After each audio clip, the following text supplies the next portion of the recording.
Hello, we are the NCSU Solar Developers, here to discuss our proposed PV project for Lake Nona Town Center. As you know, Lake Nona is south of the Orlando International Airport. It's a relatively new development, which houses a vibrant hub of commercial, residential, and entertainment facilities. The goal for this project is to develop an innovative approach to providing the town center with an affordable, renewable energy system that will help offset its energy purchase from the local utility.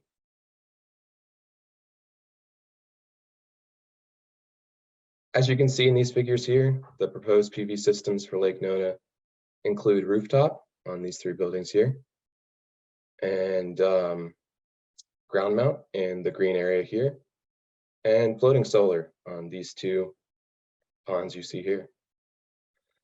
In 2020, just 7 of your buildings consumed approximately 39,000 megawatt hours of electricity. Combined, our PV installations will generate an estimated 13,600 megawatt hours of electricity, which is about a 35% offset. The energy generated from these PV applications will supply you with renewable energy year-round. The sustainable production of electricity will also provide you with energy savings that will help recuperate the cost of development. These installations also embody the lively, sustainable, and futuristic hub that is Lake Nona.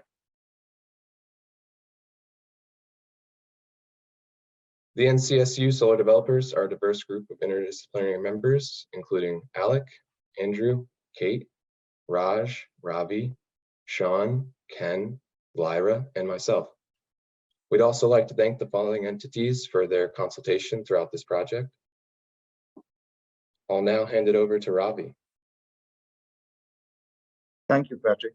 So the proposed photovoltaic systems for Lake Nona will include the following installations: rooftop, ground mount, and floating solar. In 2020, Lake Nona consumed approximately 39,000 megawatt hours of electricity. As mentioned earlier, these PV installations will offset over 13,600 megawatt hours of electricity, which is 35% of the total energy consumption of Lake Nona Town Center. I will now hand it over to Kate. The proposed installations are the perfect visual of the sustainability behind your growing commercial, residential, and entertainment hub. After careful consideration, battery energy storage solutions were not deemed feasible for the proposed PV project. The comparison of the energy consumption of Lake Nona to the power generation of the proposed PV systems diminishes the appeal of battery storage. In order for battery storage to become economically viable for Lake Nona, one or more of the following conditions will need to be met. Overall median capital costs reduced by 45% by 2030, overall median capital costs reduced by 59% by 2050, or significant cost reduction approximately between 10 and 52% observed by 2025. When the conditions are right for battery storage, NCSU Solar Developers are incredibly eager to deliver this technology to you, given our knowledge and experience. I will now discuss our expected operational design. Our intended operational design consists of 3 systems: rooftop, ground mount, and floating. The rooftop installation contains 3 systems total: Office Building 1 and 2 and Garage G. These systems are projected to produce approximately 224, 382, and 2,300 megawatt hours per year, respectively. The ground mount installation is one system termed the Field. This system is estimated to produce 1,900 megawatt hours per year. The floating installation contains 2 systems total, the pond and the lake designs. These systems are projected to produce 1,800 and 6,800 megawatt hours per year, respectively.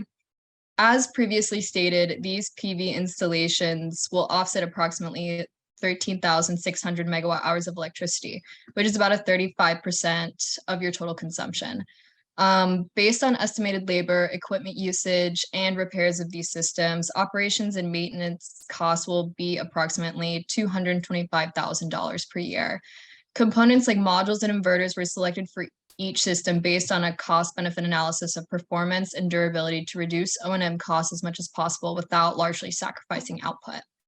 I will now pass it over to Ravi to discuss our distribution impacts. Thank you, Kate.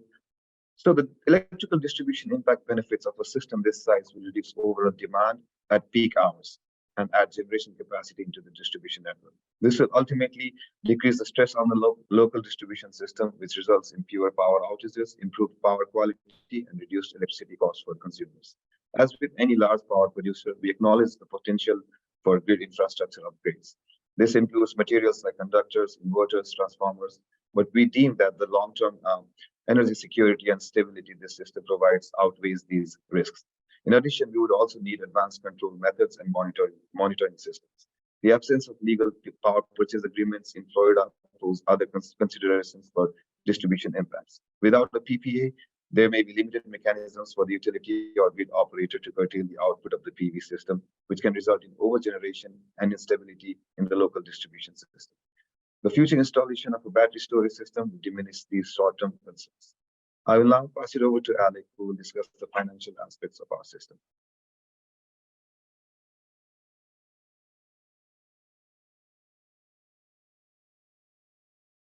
Thanks, Ravi. So here you can see the Aurora on sheet and have a projected IRR of 10.22%. For all of these systems, the source of investor return is mostly cash from the sale of electricity.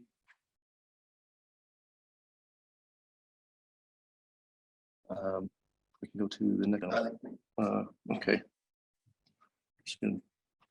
I think we might have had a network issue here, so what we'll do is Alec will just join in through my laptop. I'm sorry about that.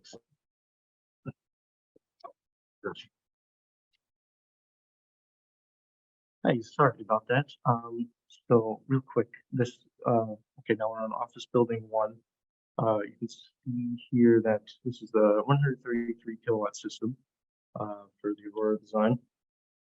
This system will cost about $485,000 and have a projected IRR of 5.85%. And then see here, this is the Aurora design for the 166 kilowatt system on office building 2.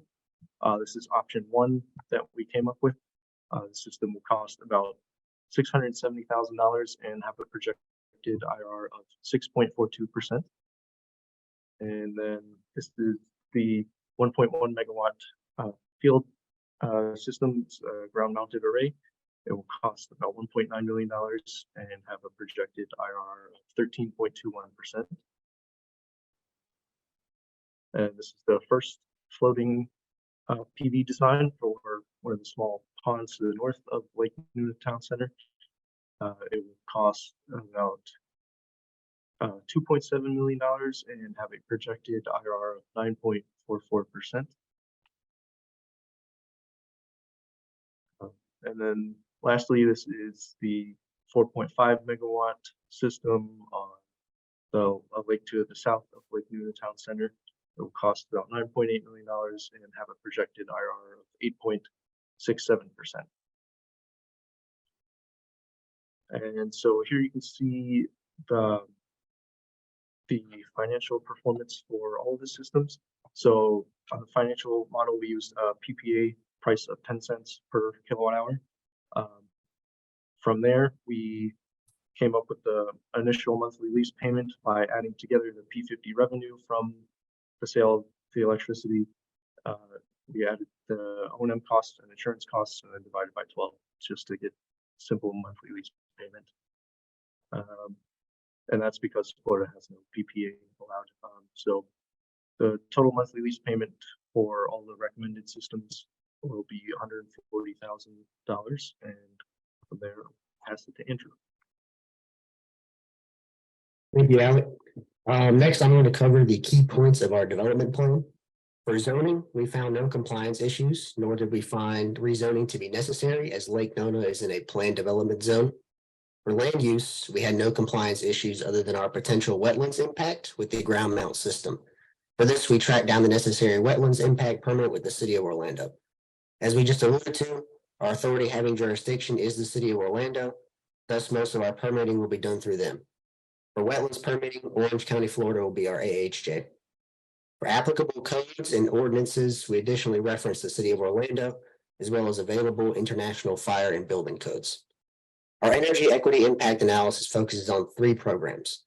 First is the Florida Apprenticeship Program, which offers education and job opportunities to those in the clean energy industry.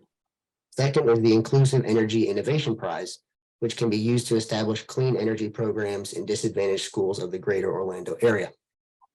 Third is the Justice 40 initiative signed by President Biden.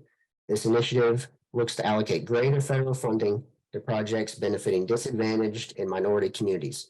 Our collaboration with MITFLAIR, a certified minority-owned corporation, is a great opportunity to receive federal aid for our development. Next, I will break down our project timeline. This 12-month plan spans the entirety of the project, giving adequate time for design, permitting, inspection, construction, and commissioning of our proposed sites and systems. Construction of the various site systems will occur simultaneously to shorten development time and consolidate labor. For construction staging, we have proposed several staging sites that maximize operational efficiency and minimize environmental and land intrusion. Necessary equipment for housing, moving, and installing of materials were considered as well, where we concluded we will need shipping containers for housing materials, a crane for housing, hoisting materials onto office buildings 1 and 2, and skid steers for drilling guide holes and pile installation for the ground mount. I'll send it back over to Patrick.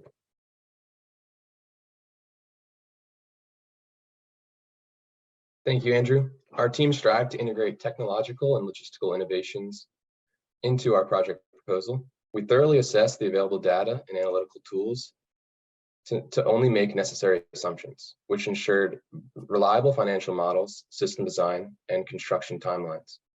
Ultimately, this produced a profitable system for not only ourselves, but more importantly, you, the client. Our main focus is sustainability. This is why every component of our system design was made with technological and logistical innovation in mind. We streamlined construction costs by utilizing SunPower Corp modules and SMA Solar Tech inverters on the majority of our PV systems, thus creating an overarching compatibility among systems without compromising performance. These equipment selections will also be compatible with a future battery storage system. These selections maintain aesthetic appeal, preserve your sustainable offset, and create a framework for future growth. The end financial result is an average final IRR of 8.96%, which is about 1.46% higher than our initial target. As developers, our most important task is establishing an economically viable system alongside your specific needs. For Lake Nona, this means developing PV systems in order to offset the maximum amount of electrical consumption while simultaneously catering to the ambitions of your community. We have successfully balanced these objectives by incorporating technological, economical, and social innovations into our project approach. These innovations include durable and advanced design materials, streamlined development, mindfulness of aesthetics, working with diverse stakeholders, and creating a framework that allows for flexible growth as your goals expand. All of these components exist within a profitable system. Thus, we are not only achieving, but over-exceeding your district's needs and goals. Our system design and financial model presentation stands out amongst competitors by being original in providing new solutions for your energy needs, creative through innovation approaches and design technologies that adhere to Lake Nona's sustainable spirit, relevant in providing direct utility for present operations and future growth, and clear in being transparent with you, our client, and concise in our logistical application.